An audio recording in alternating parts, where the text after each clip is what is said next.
Hello everyone, welcome back to Eat, Sleep, Reef. So today we'll be covering something that's actually going to be very interesting. It's going to be great for me to look back at this footage because honestly I haven't looked at this footage in about almost 2 years.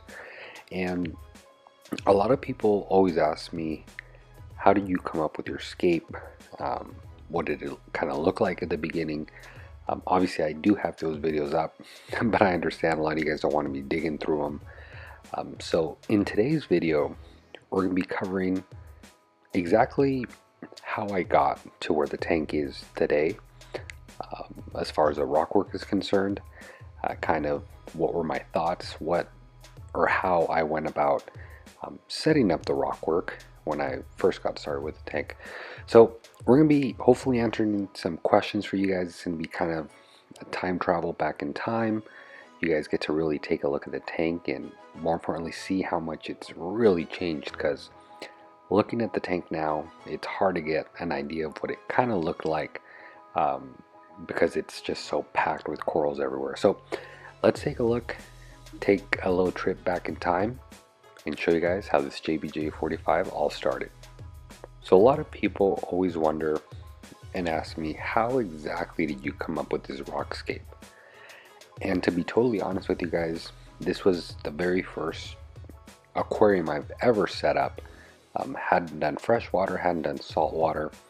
So really whatever I was able to research to find online is kind of what I went with.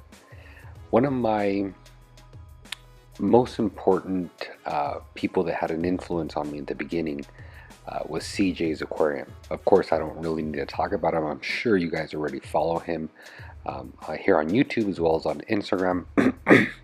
But one of my buddies that got me in the hobby was telling me, go with the JBJ. It's all in one. You're going to be good to go. It's going to be easy. So sure enough, naturally, I was doing research, getting ready for my tank, and I stumbled across CJ's Aquariums on YouTube. So if you pay attention to his old JBJ, you're going to find a very close resemblance as far as the rock work is concerned from mine to his. They're not identical, but they're very similar, and for a good reason. I knew he was being successful, so I said, you know what better way than to just follow CJ? He's having great luck, so I'm going to kind of mimic the Rockscape he has. Now going back in time, I can tell you very well that this Rockscape isn't quite optimized for coral placement, and I'm going to get to that a little bit later in the video. So it pretty much started with dry rock from Marco's. Obviously, getting started in the reefing, you have a chance of doing dry rock or live rock. At that time, I didn't have a lot of money to spend, so dry rock was really the only route, and again, that was Marco's dry rock. So far I've had great success with it. Looking back, I would do it all over again. Really haven't had any issues with that rock in it. So far I've been very happy with it. So as you guys can see here at the beginning stages, the tank looked great. When I went ahead and did the Rockscape, I wanted it to look very appealing to the eye when it had no corals. Now that time's gone on, I know that it's not really important how it looks when it's brand new, but more accommodating for coral placement. That being said, I set up the tank, was very happy with it. You guys can see a few shots here. At about the 4th to 5th month mark, you can see we added a few more corals. Not much changed. There had been a little bit changes in the Rockscape. The main stuff, or the main section that has changed in this Rockscape, on the bottom left, the overhang, you probably will notice my overhang is currently a little bit further than it was when I started it, and also the right bottom part of the Rockscape. That's also kind of been redone just to accommodate a few more coral. For me, I thought it looked better, so that's that. So when I started with this Rockscape, I had a few goals in mind. One of the main goals was to make the rock work look beautiful, look elegant, look something like you don't see every day. I wanted it also to have a very good area for flow. So So if you notice the Rockscape, it had, you know, the whole background, it had overhangs that water can flow through, flow around. And that's probably why I don't have a lot of detritus or any detritus issues, and don't really have any nutrient issues with my tank. I think is because the water is able to move around. Now, I'm sorry if I insult any of you out there, but I just didn't want to have a tank that looked like a lot of tanks look out there, and it literally looks like, you know, you grab a rock, put another rock on top of it, and call it a day. I just didn't want that. Trust me, if my tank had no coral in it and just had fish and rock, I'd be very happy looking at the rock work on a daily basis. Now, that being said, a lot of people say, wow, your rock work looks amazing, but trust me, it has a few disadvantages. So if you pay close attention, more specific to the right side of the scape, it happens a little bit on the left as well, but it's more on the right side, and it's what really bugs me. The rock work kind of starts somewhat pretty flat and level, kind of runs parallel to the sand, and as you get close to the back wall, you'll notice it just pretty much shoots up. Well, kind of where I run into issues now that so much time has passed. If you always have looked at the progression of my tank, you've always seen that I have a very hard time putting corals there. It's really never full. And the reason for that is the way I did the scape, the flow's pretty bad there, as well as the lighting is pretty bad there. So ideally, the way I did the scape, I wanted to be very high, which I achieved, and I'm able to put SPS there.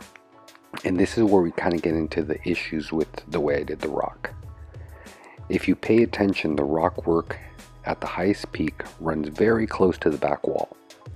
The issue I always encounter anytime I put SPS there, although they do very well, but typically the best color and the best polyp extension I tend to see there is on the, let's say, top front facing of the coral. Anything behind, you know, the back side of the coral, it tends to die. Why? Because the lighting is not optimized. For that to work, that high peak would have to be more in the middle to allow it to get more light, you know, from the whole surroundings. And pretty much I blame with just, you know, doing it wrong. It's not done right. It works and I'm able to get around it, but obviously it's something that I know in the future. You always have to do your Rockscape thinking ahead and thinking of how corals grow and thinking of shadowing, thinking of flow, so on and so forth. So being my first reef tank, I didn't have much knowledge of that. So I kind of just did it to whatever looked very good, just as far as the rock is concerned. And that's why, you know, it's my little secret. That's why you always see me having a hard time with putting corals where I typically have my torch garden. The torches don't really like it there because the flow isn't the best. All the way on the top, the SPS, they love it, but the back of them will obviously typically lose color or die just because the lighting isn't optimized there. So that being said, all in all, I'm very happy with the tank. It's obviously come a very, very long way. I think this is a great way for you guys maybe to get some tips if you are going to be aquascaping here. Or, you know, for you guys just want to see how my whole tank started. What was my journey? What was my thoughts as far as the aquascape? But yeah, hopefully I was able to answer some questions. If you guys have any more questions, comments, or concerns, please leave them down in the comment box below.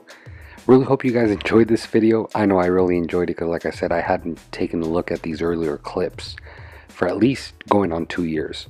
So it's very cool, very interesting. It actually got me back feeling how happy I was, how excited I was when I was setting it up. So I was very happy to share this video with you guys. Hopefully you guys enjoyed it. And we're going to wrap it up here. If you guys aren't subscribed to my channel, hopefully I earned your subscription. Got tons of other videos in the library. Be sure to check them out as soon as you're done with this one. And leave me a comment down below. I'd love to hear if you've had any bad experiences with your Rockscape or you had to redo it. I'd love to hear you guys that did nail it on the first try and it's just perfect. But yeah, guys, thank you very much for watching. As always, guys, Happy reefing.